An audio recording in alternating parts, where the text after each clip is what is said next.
Islam adalah agama paket komplit, paket amar ma'ruf dan paket nahi mungkar. Tidak bisa dan tidak boleh kita hanya pilih satu saja dan membuang yang lainnya. Dan takutlah kalian terhadap azab Allah yang tidak hanya menimpa kaum yang zalim saja di antara kalian. Maka Allah akan memberikan kepada kalian penguasa yang jahat kepada kamu dan berlaku zalim pada kamu semua. Kemudian orang-orang yang baik-baik di antara kalian, orang-orang yang saleh di antara kalian berdoa dan Allah tidak kabulkan doa-doa itu. Jangankan berjuang di jalan Allah, nyebrang jalan aja ada risiko bisa kesenggol bajai. Rasulullah pun adalah seorang manusia yang sangat ingin, rindu untuk mati syahid.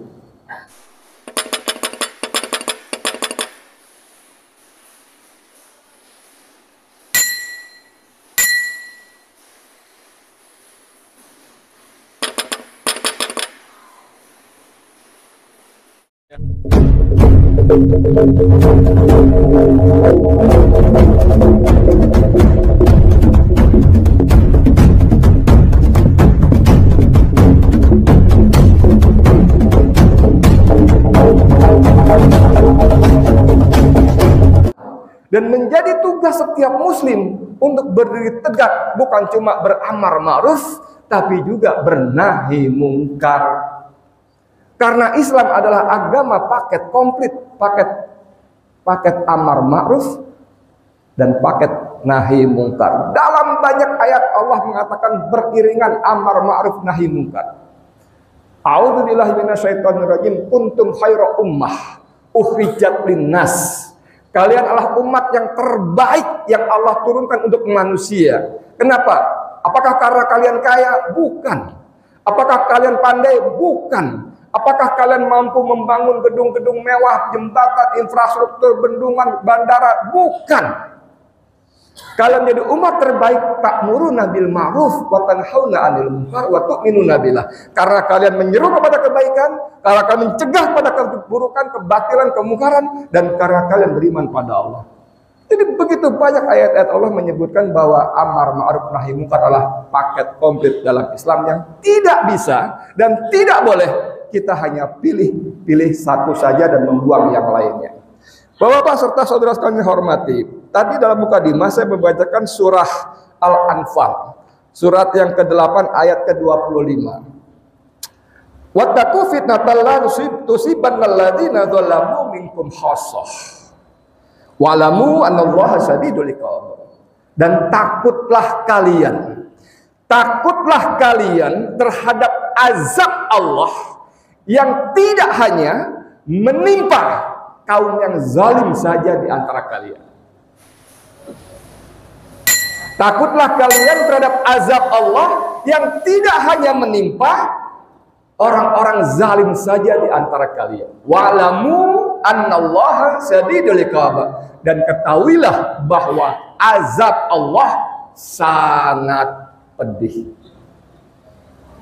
Ayat pendek ini sebetulnya cukup terang benderang buat kita, menjelaskan, mengabarkan dan memerintahkan kepada kita bahwa kita harus melakukan nahi mungkar.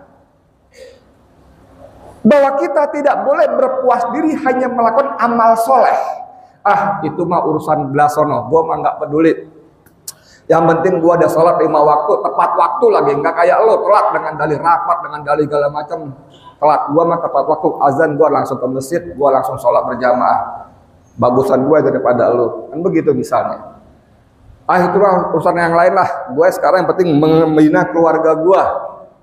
Banyak keluarga gue taat, tunduk, patuh kepada Allah, menciptakan keluarga yang sakinah, mawaddah, warahmah. Apalagi ada ayat Allah, ya ayyuhalladzina amanu qu anfusakum wa ahlikum nar. Wah, kan betul kan ayatnya kan? Wahai orang-orang beriman, jagalah dirimu dan keluargamu dari azab neraka. Tuh kan? Udah, jadi kemungkaran mana? Itu urusan FPI aja. Kezaliman gimana? Itu urusan Habib Rizik saja. Ini gimana? Oh, itu urusan Belasono aja. Gue yang penting ini. Bapak-bapak serta saudara yang saya hormati, bahwa membina keluarga harus wajib. Memperbaiki diri dan keluarga itu keharusan. Tapi melaksanakan kewajiban dan keharusan tadi tidak menggugurkan kewajiban kita melakukan nahi mungkar. Tetap. Kalau kita bangga dengan sholat kita, zakat kita, puasa, haji, Ramadan, segala macam kita itu, lalu kita berdiam diri terhadap kemungkaran, berdiam diri terhadap kezaliman, maka ayat ini memberitahukan kita bahwa nanti ketika azab Allah tiba, azab Allah datang, tidak hanya berlaku bagi orang-orang yang zalim saja. Tidak hanya berlaku. Ada hadis lain misalnya begini. Hadis riwayat Abu Dzar. Hendaklah kalian melakukan amar ma'ruf nahi munkar. Kalau tidak, maka Allah akan menguasakan atas kamu orang-orang yang paling jahat di antara kamu. Bahasa kitanya, maka Allah akan memberikan kepada kalian penguasa. Penguasa yang jahat kepada kamu dan berlaku zalim pada kamu semua. Kemudian orang-orang yang baik-baik di antara kalian, orang-orang yang soleh di antara kalian berdoa. Ya Allah, penguasa kami zalim ya Allah, merampasi tanah rakyat ya Allah. Ya Allah, penguasa kami kejam ya Allah, membunuhi warganya ya Allah. Kami tidak tahan ya Allah, tapi kami tidak berani melakukan nahi mungkar ya Allah. Maka ya Allah, hancurkan kezaliman penguasa kami ya Allah. Berdoa seperti itu. Orang-orang baik di antara kita, orang-orang soleh di antara kita. Tapi hadis Nabi ini diteruskan dengan mengatakan bahwa dan Allah tidak kabulkan doa-doa itu.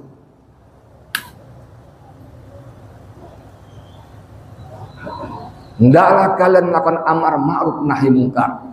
Kalau tidak, maka engkau akan diberikan penguasa yang paling jahat di antara kalian, dan orang-orang baik, orang-orang saleh di antara kalian berdoa, dan Allah tidak mengabulkan doa-doa itu. Nauzubillah min dzalik. Bapak-bapak serta saudara sekalian yang saya hormati, mungkin kita akan mengatakan, aduh Edi, kerjaan begitu kan ada risikonya. Nggak ada yang cuma gratis aja, itu ada risikonya. Jangankan kita sampai seperti itu. Kita bersuara, mengkritik, memberi saran, sudah dianggap macam-macam. Mulai dari menyebarkan berita bohong, kemudian mencemarkan nama baik, dan seterusnya dan seterusnya. Ada undang-undang ITE dan lain-lainnya.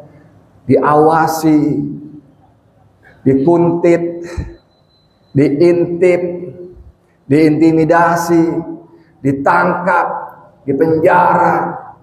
Itu risiko semua. Emang enak. Lu sih bukan karyawan, lu sih bukan ASN, lu sih bukan tentara, polisi, enak aja. Gue kan punya atasan dan seterusnya dan sebagainya. Bapak saudara yang saya hormati, jangankan berjuang di jalan Allah, nyebrang jalan aja ada risiko bisa kesenggol bajai, bisa ditabrak bajai. Nggak usah bajai lah, bisa kita kesandung batu, bisa kepleset jatuh, semuanya ada risiko. Dan untuk itu Allah memberikan kita jaminan bahwa Allah memberikan pahala ganjaran yang besar. Sadarkah kita bahwa ternyata seperti saya sebutkan dalam mukadimah tadi, Rasulullah pun adalah seorang manusia yang sangat ingin, rindu untuk mati syahid. Rasulullah Muhammad SAW itu rindu mati syahid. Dalam hadis pembukaan tadi saya bacakan dalam riwayat Bukhari dan Muslim, alladzi nafsi biyadihi anni uqtulu fi sabilillah tsumma ahya. Sungguh aku sangat ingin, aku suka sekali apabila aku mati di jalan Allah. Rasulullah Muhammad SAW yang bersabda, sungguh aku sangat ingin mati di jalan Allah. Tsumma ahya, kemudian Allah menghidupkan aku lagi, tsumma uqtulu, dan aku mati lagi, syahid lagi, tsumma ahya, kemudian Allah hidupkan aku lagi, tsumma uqtulu, kemudian aku mati syahid lagi, tsumma ahya, kemudian Allah menghidupkan aku lagi, tsumma uqtulu, dan aku mati syahid lagi. Masya Allah, 5 kali. 5 kali.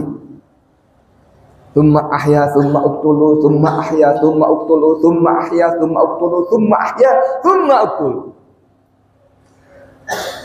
Bapak saudara yang saya hormati, saya ingin membuat kita membandingkan diri, walaupun sangat tidak layak, kita dengan Rasulullah SAW. Rasulullah adalah manusia paling mulia yang Allah pernah ciptakan. Rasulullah al-Masum, Rasulullah sangat disayangi oleh Allah SWT. Dalam perjalanan kemanapun Rasulullah selalu dilindungi oleh awan supaya tidak kepanasan.